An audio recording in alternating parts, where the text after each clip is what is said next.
Hey there. Let's talk about breathing.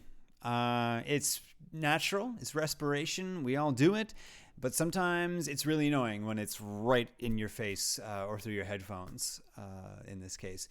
So let's talk about how to get rid of it, when to get and some alternatives for treating breaths in your recordings. So, right away, I'm of the mind that you don't need to erase or delete all of the breaths because they are natural and they do serve some utility in terms of pacing, but we're going to come back to that.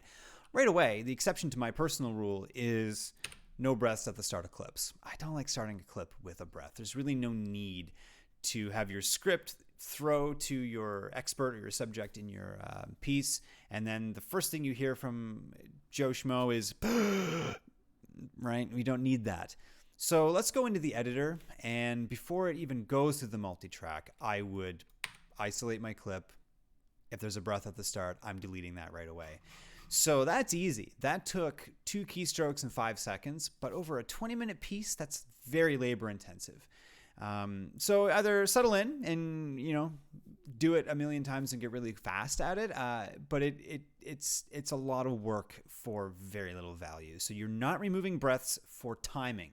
Let's make that clear. You're not going to shorten a clip by any meaningful degree by deleting all the breaths. It's just not going to happen. But if you delete all the breaths, also, again, you're removing that timing mechanism, that utility that breaths serve, that we naturally use and incorporate while we're speaking. I'm doing it right now. But, sometimes you've got a big old exaggerated gasp of air. Actually, quite honestly. But you can quite easily. Right? I use the breath to sort of gather my thoughts and reorient myself to my next point that I wanted to make. But for the sake of the example, I've exaggerated all of my breathing. So let's go in and we'll look at it nice and tight.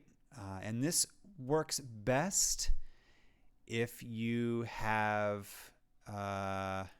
recorded in a quiet, isolated space, which you're always doing, right? You're always recording in a nice, quiet space.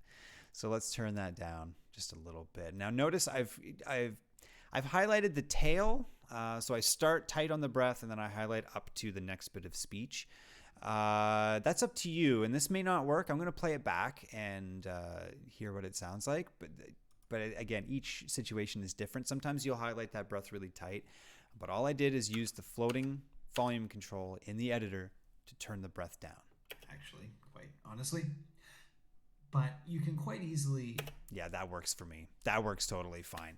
Again, it's not so in your face, and I've preserved the utility that breaths serve. So don't forget that they're natural, but also respect the wishes of your producer and the style of the program that you're working on, or your own personal style, the goals you're going for. Maybe you do want a tight and punchy delivery from everyone, and that would require removing the breaths. But at the end of the day, you've got some tools in your pocket to do it. Hit me up via email if you have any other questions. Happy to cut a video if you've got a question for me. See you in the next one.